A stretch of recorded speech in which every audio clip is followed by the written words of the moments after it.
Hi everyone, thank you for joining us. I'm Laura Jones, and in this session we're going to be speaking with adventurer and content maker Ryan Van Duzer. Ryan travels the world, usually running or riding his bike, creating content and aimed at inspiring people to get off their couch and enjoy the planet. Videos of his adventures can be found on his YouTube channel, so be sure to check it out. In his own words, he's not an elite athlete or especially good at anything in particular, just a guy who loves connecting with nature, with people, and challenging himself to try new things. Ryan's competed in various races, including multi-stage, 50 and 100-mile ultras, and when he's not traveling the globe, he lives in Boulder, Colorado, and today he's here to inspire you to hit the road yourself. Ryan, thank you very much for joining us. I'm excited to be here. Thank you. Oh, good. So perhaps for anybody who's watching who's never heard of you and doesn't know anything about you, could you tell us a little bit about your background and how you have ended up to be living this life of adventure that you are today?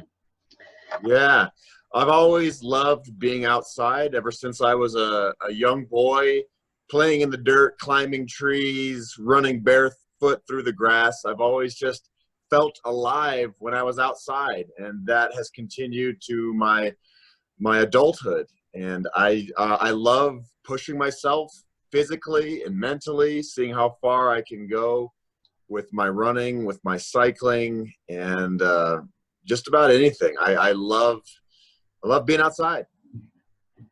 So has that come from your childhood? Were you you know, when you were a kid, were you your parents, you know, had they have you outside a lot? Is that how it sort of started? Actually, my parents weren't really all that outdoorsy. I kind of fell in love with the outdoors on my own. I remember watching Discovery Channel shows when I was a little kid and just thinking, wow, the world is so beautiful. I want to see it all. And, you know, I would just start riding my bike at a pretty young age. I would just start riding my bike around Boulder and just exploring new areas and really, you know, freaking my mom out because she had no idea where I was, but I was having the time of my life. And so I just love seeing new things. And, you know, a way to get there is by foot or by bike. Yeah, definitely. So did it start for you sort of after college, or, you know, how did it start that you know, what was your first kind of, how did it start to take you around the world the way it has? Well, as far as a career goes, yeah, I would say it started after college, because you don't just make money being an adventurer. You have to find a way to make content or become a storyteller or a photographer or whatever it is. And early on, I decided, okay, I want to find a way to get paid to travel and see the world. And that's when I started thinking, okay, maybe if I was a journalist, I could write stories about these far off places and work for a newspaper or something. And that's essentially how it started. I got a degree in broadcast journalism. I was trained as like just a normal journalist. And after college, I joined the Peace Corps. It's an American organization through the government where they send volunteers around the world. And I lived in Honduras for 2 years. And that was a really eye-opening, beautiful experience in many ways. And when I finished my service, I thought, you know what? I don't want to just get on an airplane and fly home. That seems like it would be reverse culture shock to go from living in a small village for 2 years and all of a sudden being home in 5 hours. So I decided to ride my bicycle home from Honduras. And that really was my first big adventure, you know, and I had no idea what I was doing. I saw a map. I knew that there was a way that I could go and just head north and ride my bike every day. And that's how it started. Wow, I didn't expect you to say that. I just thought I'd ride my bike. Yeah, most people are like, what? Wait, how do you do that? Yeah. Oh, there you go. That was it then. Yeah. So actually, that was what was going to be one of my questions later on, was to say that I imagine a lot of people that watch your YouTube channels are probably thinking, how is he affording to, you know, live this incredible life? But you kind of answered it there with, you had to kind of find a way that it could generate an income for you. Absolutely. And, you know, I get a lot of comments still to this day on my channel being like, how do you do this? You must be really rich. You must have a trust fund. How can anybody just travel, you know, all the time? And first of all, I keep my expenses pretty low with my life. I don't have a car. I've never driven a car in my life. And I save all of my money for travel. And, you know, I create content now and work with different brands.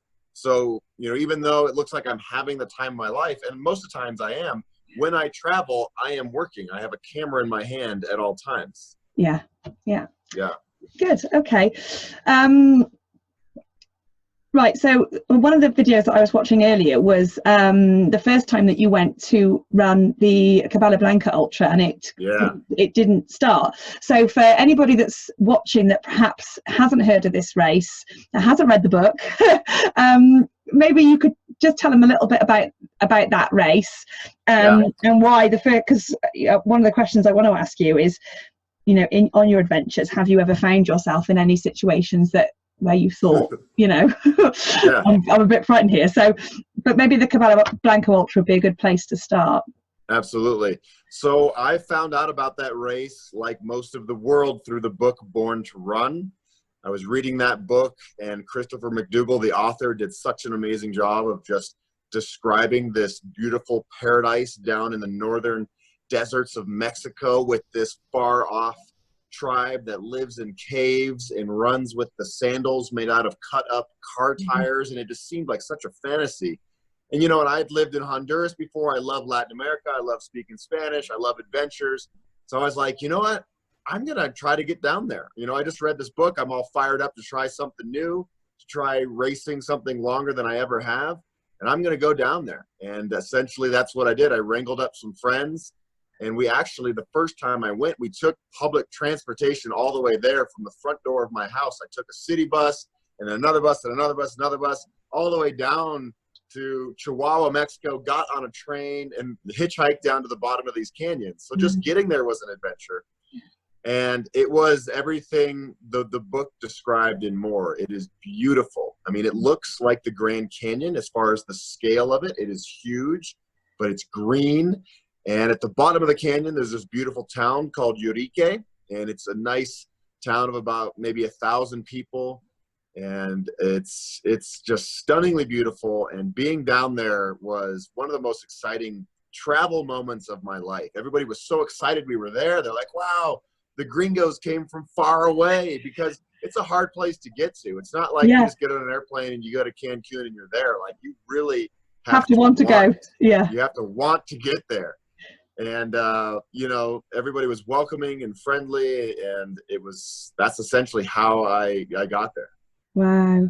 And then it didn't run, did it, the first year after your... No. So another part of the book is that this is a dangerous area. There's a lot of narcos. There's a lot of poppy fields. Poppy fields are what they make a lot of opium out of and other drugs. And, I had read that it was dangerous, and the media says that it's dangerous. But I tend to not believe the media when it comes to, when they tell you about how dangerous Mexico is, because I've traveled all over it, and it's not that bad. And we were down there, and it was actually, there was some bad stuff going on. We were never threatened. We were never in danger, but there was some narco violence involving police and drug runners, and there were some murders, and that essentially is why the race was called off, is because the race directors couldn't in good conscience let us out there on the course, knowing that the course was running through the areas where there were just gun battles. Yeah, right. Okay. So you didn't ever actually personally feel did you feel, were you worried at any point? No, I was never worried. Everybody in town was as jolly as could be. It was essentially like there was a big festival going on. There's like folkloric dances and music and mariachi, and we're dancing and drinking and having the time of our lives. So we have no idea that bad stuff is happening around us. So it was when they called everybody together and said, hey, there's bad stuff going on, nobody's running, the race is canceled. We were like, really? Yeah. Looks fine to me. Okay, so have there ever been any situations where you have been worried? In my travels in general, or just down there specifically? No, in general. Yeah, I was robbed once on top of a volcano in Guatemala. I was hiking up a volcano with a friend, and these two guys came out of the jungle, and they grabbed us from behind, and they, pointed machetes at our faces. They didn't cut us, but they were like, give us everything you have or we will cut you. That was a very scary moment. That was the first time in my life where I felt threatened. So that was one time. I had a gun pulled on me in Honduras once. Honduras is now one of the most dangerous countries in the world as far as violent murders per capita. And again, just like in Mexico, it all goes back to the drug violence and narcos.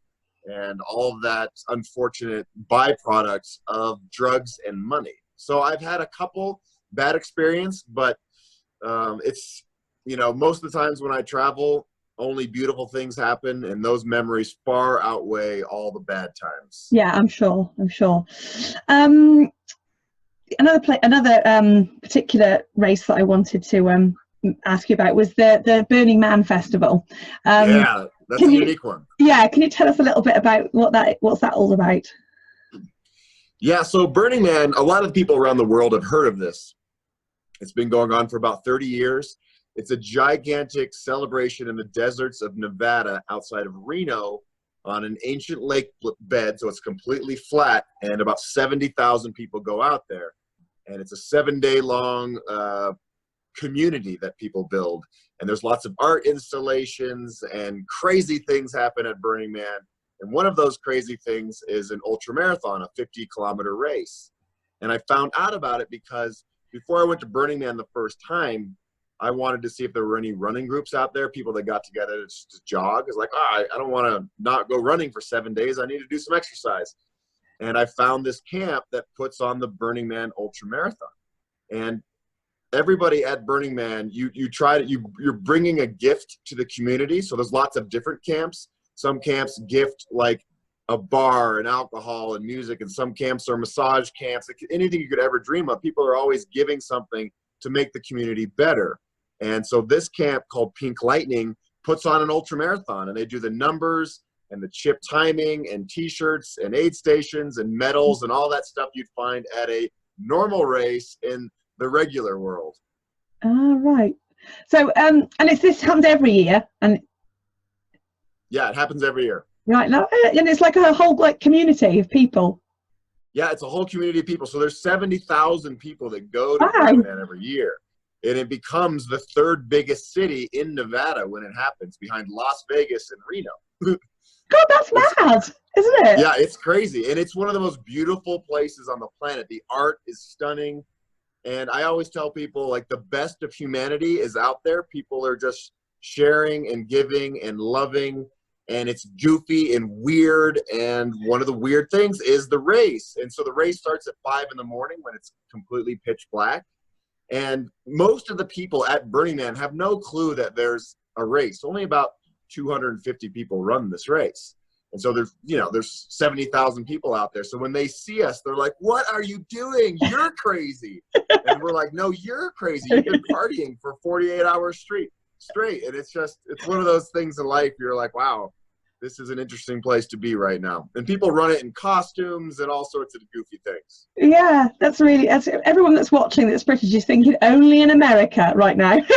Yeah, exactly. Well, there's plenty of Brits out there and people from all over the world. So yeah, it was started by Americans for sure, but it's actually pretty international now. Oh wow. So what was it that because I know you've sort of run from a very young age, haven't you? Shorter distances. What was it that made you think, oh, you know what, marathon's not far enough, I think I'll go further? What was it that about ultra running that attracted you? So my first race further than a marathon was the Burning Man Ultra Marathon.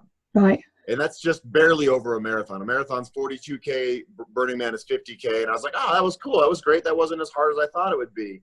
And I think the thing that grabbed me during that race, apart from my own physical challenge, was the community of runners. Everybody out there was so supportive and nice, and it wasn't nearly as competitive as most of the other races I've been doing throughout my life, where you're on the starting line and you look left and right, you're like, that guy's going down, that guy's going down, and you want to beat everybody. At Burning Man, it was like everybody was there to help each other and like cheer us on and give hugs, and that's what I fell in love with. And I found, after the Burning Man Marathon, when I started signing up for other ultras, it's really the community of people that keep me coming back. It's a beautiful group of people out there. Ultra running family. Totally. I like pushing myself. I like, setting new PRs, but I also, my favorite thing is just hanging out with runners. Yeah. Yeah. A lot of people give the same answer to that question. They just say they've never felt part of anything the way they do, like the ultra running community. It's something really special. It's amazing. Yeah. Now, 2019, your third time running the Javelina 100. And despite you saying that you're not really that good at anything, you set yourself a fairly competitive finish time, sub 20 hours. Can you tell us a little bit more about the event and how that race went?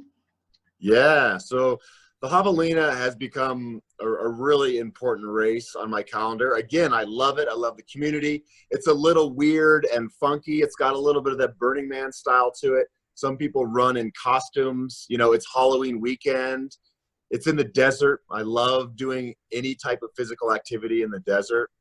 And when I first did this race 3 years ago, I had no idea what I was getting myself into. I had never run further than 50 miles. 100 miles seemed completely insane to me. Yeah. You know, and I did that first year, and it was really difficult. I bonked really hard at about mile 80, walked for like 10 miles to like mile 90, and slowly dragged myself to the finish line. Oh, yeah. And it was funny. Most people would think, wow, I'm never doing that again. That was just pure pain. Like, there's no reason for that. But I was like, you know what? I want to do better next year. And so I went back the next year and did better. And then this year I did the best I've ever done. And yeah, I set a time of 20 hours and I hit it right on the dot, and it felt really good. And I finished strong, which was much different than my other 100-mile races. I actually sprinted to the finish line, trying to break the 20-hour barrier. I was just a few seconds over, and it felt so good. I love that race. That's amazing. A sprint finish at the end of a 100-mile. Yeah. Right, yeah, I remember finishing my first marathon and barely summoning up enough energy to sprint after 26 miles. Because you saying about the 50k, you think, oh, it's not that much further than a marathon, it'll be fine. And I'm doing my first 50k in March. And when I entered it, part of me thought, well, it's not much further than a marathon. And then I remember how hard the last 10k of a marathon is, and I think you're going to have to do another 8. Yeah, exactly. Yeah. It's funny what you choose to sort of remember when it suits you, and then you think, oh God, what was I thinking?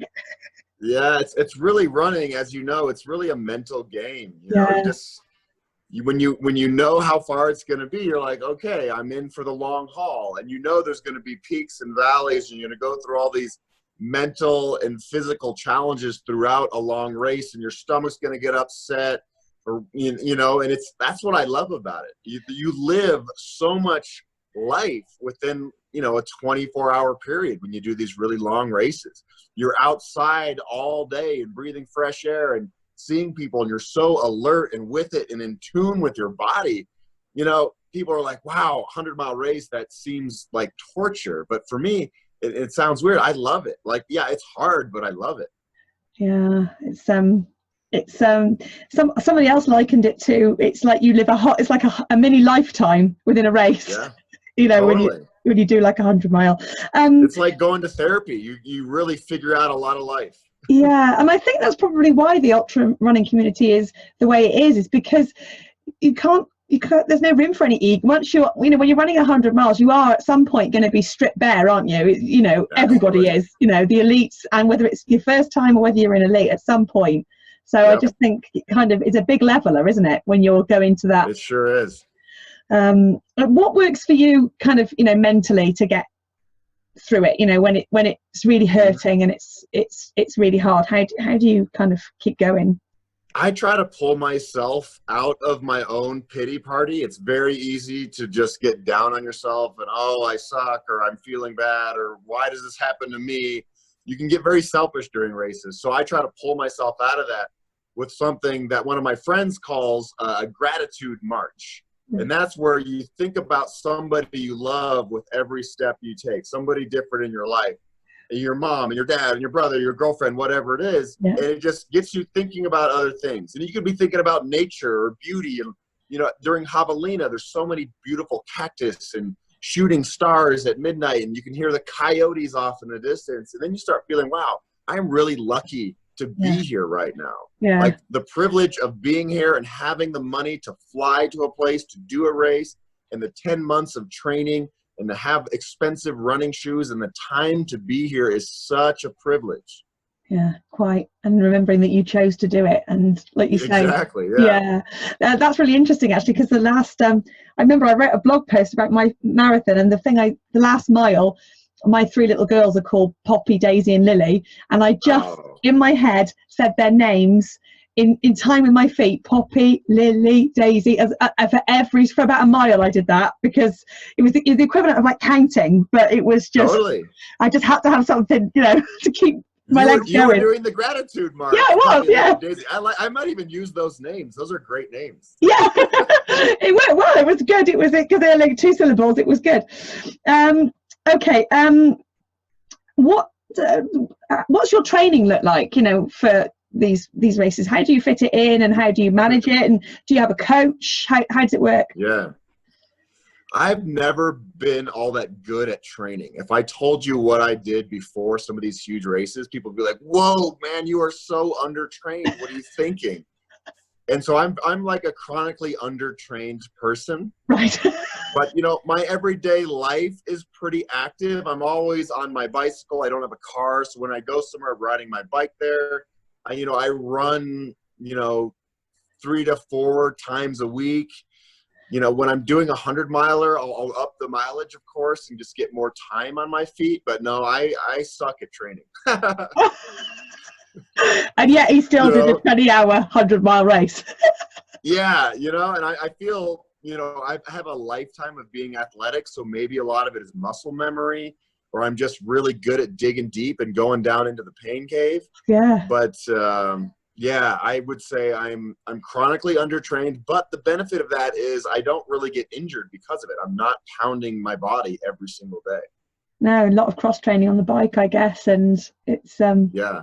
Yeah, you must have a will of iron Yeah. to get through 100 miles with minimal training. That's amazing. What when you're racing, is there anything in particular that you find really makes a difference to how you perform? In terms of your hydration, your nutrition, all that sort of thing. Yeah, I'm not all that technical with my nutrition either when I run. My first 100-mile race, I really ate way too much of the sweet stuff and the gels and energy bars, and I got absolutely sick of it. So now when I run, I try to eat real food. I try to eat a lot of salts, pieces of sandwiches, bean burritos, potato chips, and I just try to stick to stuff that's real. Like those gels are great, and kudos to the scientists who have put those things together, but they don't really work all that well for me. No. I've had all sorts of answers. I can't remember who it was that told me that they like pizza. I can't remember who it was, but it was one of the elite ultra I've had runners. some slices of pizza. Yeah. Someone who liked pizza. Someone else was like, I'll have balls of mashed potato with a bit of olive oil, make it into a ball. Yeah. Yeah.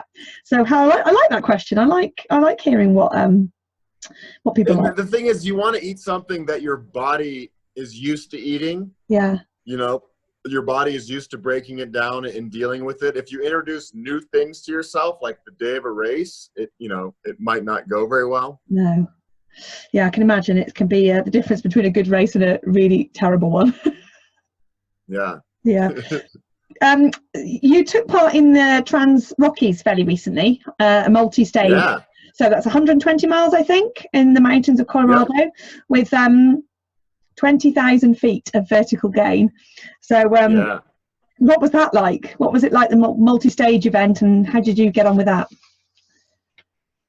That was way harder than I thought it was going to be.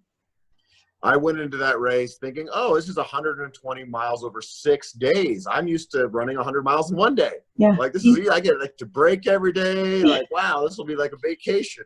And it totally was not like that at all. The stages were very difficult, lots of vert and up and down. Yeah. And the thing, like, when you run a marathon, like say you just sign up for a marathon, your body gets very sore. You don't get up and go running the next day. You take a break. No. With the Trans Rockies, you wake up every day and you're sore. You're sleeping in a tent, so it's a little bit cold. Yeah. You get to the starting line and you're already like, you start the race in pain. You're like, oh God, I got to get my bike going or get my body going. And so, the first few miles of every day were very difficult until your body gets warmed up. So that race, it was very hard, and I'm proud of how hard I pushed myself. But it was difficult, but beautiful, of course. And it was really cool. Again, it's the community. We camped with everybody every night. We had our nightly dinners, and so we really became a community. I got to know some people very well. Yeah, it's interesting you said that, because I'm doing 100K in the summer, and you can either do it in one go or you can do 50 and 50. And everyone said to me, don't stop overnight, just do it. Yeah, just do it. Yeah. Don't stop. Yeah, even if you have to shuffle the last 20 miles, don't lie down and go to sleep, because you've got to get up the next day and it's horrendous. Yeah, no, I mean, I can't. The final day of the Trans Rockies, day 6, we had like 5,000 feet of vert, and it just felt unfair that they were doing that to us in the last day. It's like, come on, guys, give us an easy day. There's no easy day on that race. So would you do it again? I would do it again. It's funny. It's like all these races I do where I'm in so much pain when I'm done. And for the first hour after the race, I'm like, that's it, never again. I'm not even gonna run again. I don't know about racing, but I'm done running. Yeah, I hate running. You hate running. And then, a week goes by and you start reminiscing and you think about all the good stuff. You're like, yeah, I should sign up for that thing again. Yeah. So yeah, I probably would do it again. Yeah. And then you get a couple of hours in and you think, oh, I remember why I said I would never do it again. Yeah, I forgot about this. Yeah. Yeah. Till it all comes flooding back. So throughout all these incredible adventures that you've had, can you tell us of any particular experiences that really stand out for you that you will remember forever?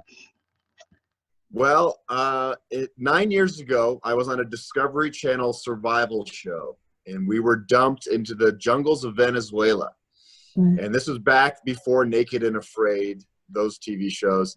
And we were given very few tools. We didn't have tents or sleeping bags or anything. And we had to live off the land. And we were eating termites and grub worms and all sorts of stuff just to get calories into our body. And it was by far the most difficult experience of my life. I lost 35 pounds in about 26 days. Gosh. We barely slept. If it was raining on us at night, it was just raining on us. We had our little hoods on our jackets over our heads. It was a complete suffer fest. And in the moment of that adventure, it was absolute torture. Absolute torture. But looking back on it, I find a lot of value in it because I pushed myself to the absolute limit and even over the limit. So when I do these 100-mile races or 6-day stage races, they are hard, but they're not nearly as hard as what that was because I'm eating food. I'm not starving. I know that I'm going to be in a bed at the end of the night. Yeah. And it's, that Venezuelan experience really prepared me for the hard things in life. That's interesting. Yeah. So you can think to yourself, you've been through worse than this. So, way worse than this. I wake up before the Caballo Blanco and it's like, okay, it's going to be a hard 50 miles and it's going to be really hot. But I know that I'm going to be sleeping in my bed that night with a belly full of guacamole and beans and life is good. Yeah. Yeah. In Venezuela, we didn't know when it was going to end. Yeah. Wow. And that was the hardest part. Every day we're like, okay, we wake up just exhausted and tired and we're like, I hope this is the last day. We have no idea. We keep trudging through the jungle and it was crazy. So how long were you there for? We were in the jungle for 26 days. Wow. And did you have to sort of find your way out or did they come and get you at the end of that time? Yeah, so that was the idea of the show was get out of the wild. So they gave us a piece of a map every few days and we had to navigate to these camps and we kept moving and moving and moving and moving. And then finally toward the end, I won't give away the exciting ending, but we found our way out of the jungles and into civilization. And what about the people that you were with? Have you stayed in touch with them or did you come out of the jungle and think, I never want to see those people ever again as long as I live? When humans go through very traumatic experiences, it really bonds you. So we became very close out there and, I'm still friends with everybody and I see them every now and then. I've been to their weddings and all that kind of stuff. Yeah, for sure. We're friends. Isn't it funny how these things change you in ways that you never imagine that they will until really change you way beyond just running and things like that. It completely changed. Absolutely. And I'm very grateful for it. I'm grateful for every hard experience I've ever been through in life, as humans in the modern age, we tend to avoid things that are hard. We're like, I don't want to be uncomfortable. That's the modern culture is set up in a way where we don't ever have to be uncomfortable. Oh, it's really hot outside. Let's turn on the air conditioning. Oh, it's really cold outside. Turn on the heat. Oh, look at this. I have running water right in my sink. That is a miracle. And when you're living off the land, you don't realize how good you have it until it's all taken away. Yeah, quite. And we're used to that instant gratification, aren't we? You know, when we want something. I was watching, I think it might have been the Barkley, I think it might have been the Barkley Marathon's documentary. And one of the guys said, most human beings could do with a bit more pain in their lives. And, you know, he was talking about how people don't appreciate what they get because no one really has to work that hard for, you know, and until you've really worked for something. And I think that really resonated with me. I think it's true, isn't it? Yeah, absolutely true. You think about the old days, which weren't that long ago, 100 years ago, 200 years ago, humans' main objective every day was to find food and shelter. I mean, that's what we spent all of our time doing. Now we don't need to spend any time doing that, so we can go to work for 9 hours a day and hang out with friends and drink alcohol and party and do all this like other stuff that primitive humans never did because they were focusing on survival. So you know, and I live a life of adventure, and everything is optional. I'm choosing all of these hard moments in my life, and what it does is, you know, it gets you ready for when life sends you hard moments when you don't choose it, like let's say cancer or deaths in the family or something, or things that are really hard. So that's why, I mean, it's I love doing these hard things, and also at the same time it's helping me just with everyday life stuff. When life just gets difficult, you're like, okay, I've been here before, no need to panic, I can get through this. It's like therapy, isn't it? I recently found out that I really like climbing mountains, and that I get something from climbing a mountain that I don't know what it is. I don't know whether it's that you just literally all you're thinking about is where you're putting your feet, just one foot in front of the other, because it's, you know, when it's challenging terrain, and then once you're up there, there's something about being above all the other stuff that's happening down below, you know, that I just really, and now I don't know what I do without it now. I don't know how because if things get on top of me, I think I'm just going to take myself off, you know, where we live quite close to the Welsh mountains. And it's like therapy, isn't it? Like you said, coping mechanism. It really is. And it just makes you grateful for life and this planet and nature and all the simple things, you know. We get all caught up with technology and TVs and cell phones and that, you know, staring at screens all the time. And it's like the best therapy, the best fun you can have is all out your front door. And I really hope that my kids, you know, that they're picking up on it, and because they really like being outside, and I just hope that, you know, they'll learn to be the same and get the same out of it that I have, really. And you know, I always say I just wish you could bottle that feeling so that you could tell people, you know, people that say, oh, I'm too tired, you know, at the weekend I'm exhausted, I've worked all week, last thing I want to do is go and climb a mountain. And I just think if you just did it once, if you just went and did it once, and you know, realized that actually you weren't that tired, you were, what's that quote, you ask yourself if you're tired because you've done too much or because you've done too little of what actually you know, starts a fire in you. You know, that's and that's true, I think. And one of the main reasons why I create video content is to share the stories with people in hopes of inspiring them. You know, that's the whole idea. Like, I love going on adventures myself, and I know that it's good for me. But my real goal is to spread the joy of being outdoors with the world. And that's why I love YouTube, and what I do is that, you know, I can create these videos, and then I can interact with people. They send me emails or comments saying, hey, this looks really fun. I haven't ridden my bike in 15 years, but I think I want to, you know, give me some advice about going on my first bike tour. You know, it's like, oh, cool. I can actually help people out, and that's fun. So what are your plans for 2020? Are you going to be running any ultras in 2020? I mean, I'll go back to the Caballo Blanco race in Mexico. I love this. Even if the race wasn't happening, I love being down there. It's a beautiful place. I've been there 3 times now, so I've made friends with some of the locals. So I feel more at home down there, and they've changed the course a little bit, so it's even harder now. So I'm excited to see what challenges that presents. So I have that race on the calendar, and I'll probably do the Burning Man race again. And I do lots of local races here in Boulder. Boulder is like one of the epicenters of running. A lot of the best elites come here to train because of the altitude, and it's beautiful. So there's always races around Boulder. But I'd like to pick some other running challenge for 2020. I'd like to do some more fast packing. Right, and that's where you run with a backpack full of your gear, and you just run, 30 to 40 miles a day, camp out, and keep going and going and going. Like a massive multi-stage ultra. Yes, exactly. But by yourself and on your own terms. Yeah, quite. I'm a bit tired today. I think I'll just sit on this bench. Yeah, exactly.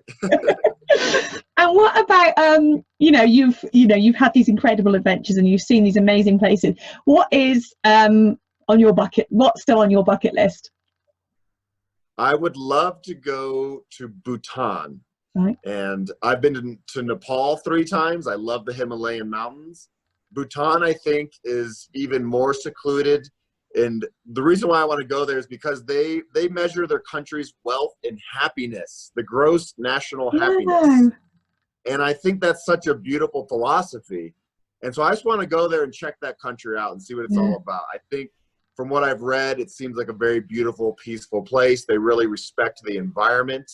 The king or the prime minister, is way into preserving that country, and it's not overrun by tourism. So I'd really love to go to Bhutan and hike through the Himalayas and do some fun stuff. Yeah, that sounds amazing. Wow. Yeah.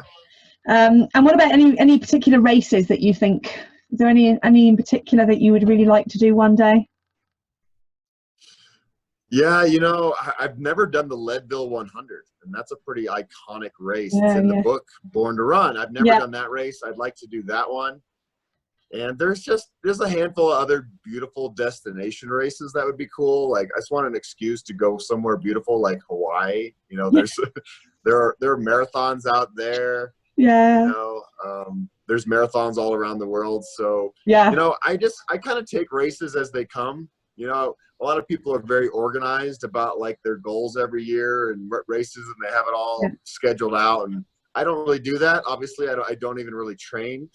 But so if somebody tells me something about some cool race, I'll be like, yeah, that sounds awesome. I'll just go be impulsive and sign up.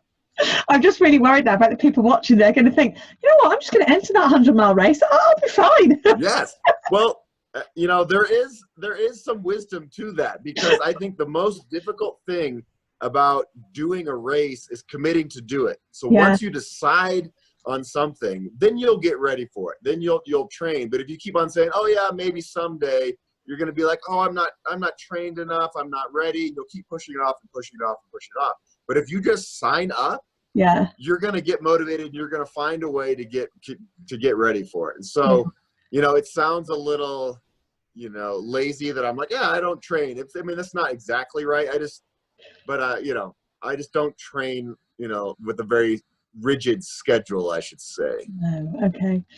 And in terms of distance now, you've run all these different lengths. Obviously the multi-stage ultra wasn't your favorite, but is 100-mile your favorite race distance, would you say? No, I would say 50 miles is kind of the sweet spot for me. Yeah. Because it's short enough where, speed comes into play, and it's over quite a bit quicker than a 100-mile race.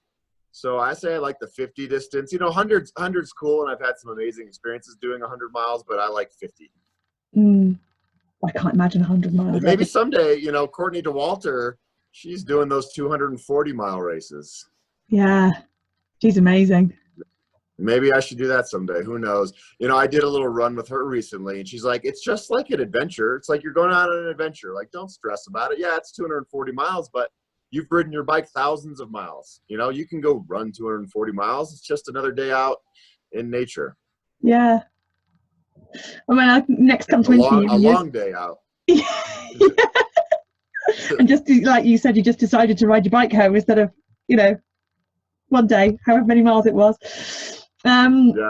Okay, so let's think, if there's anybody who's watching who's never run an ultra before, but they're thinking about doing it, so what would be your advice, apart from just enter it? Well, you want to start small. You don't want to injure yourself. So if you want to run, let's say a 50K, and the furthest you've ever run is a 5K, you're going to definitely want to put some more time on your feet. I felt that's the most beneficial thing to me, is just your body has to know what it feels like to be on its feet for hours at a time. Yeah. And so if you've only ran a 5K and the most you've been on your feet is 30 minutes, you should really put in the time. And that can be walking or hiking. You don't always have to be running. Just be out there moving your body in a forward motion, and that's going to help you. But yeah, start small and then slowly, incrementally get more and more and more. Maybe try a half marathon, then a marathon, and just get your body used to the pounding. Because running, there's a lot of pounding. There's a lot of motion going on. Your feet are hitting the ground, and it beats you up.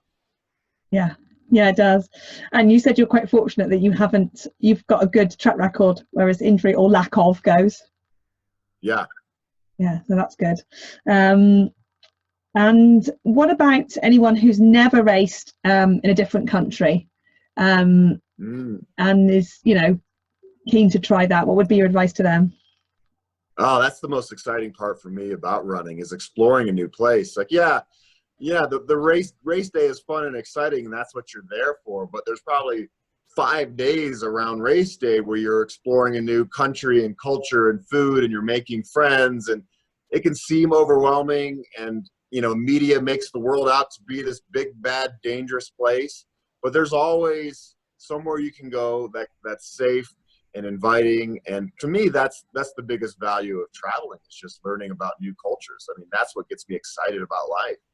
And so if you've never run in a foreign country, this is my philosophy: just go for it. Just, buy a plane ticket and go there and figure it out as you go. And it's not going to be nearly as scary as you think it might be. It never is. Yeah, no, it's good advice. And what about anybody who is, looking at you and this life that you lead as an adventurer and thinking, really, is really inspired and keen to start their own adventures? Do it. Do it. I get this question a lot. It's probably the number one thing, and I love it because I like inspiring people to live out their dreams. So, I've built up this very, very unique career. There's no right answer to it. There's no one way to do what I do. I've found a way to get paid to travel and create content. There's other people like you build up an Instagram account, and maybe that's your outlet to the world. And then you can start, if you have a big enough channel, you're going to start working with some brands and get paid to do trips or whatever it is. And I think I'm a big believer in life. If you want to do something, you can make anything happen as long as you just work really hard toward your goal. There's a lot of young people, I go to schools all the time, they just want to be famous. They want to be a YouTuber. They want to make a lot of money, but they don't really want to put in the time.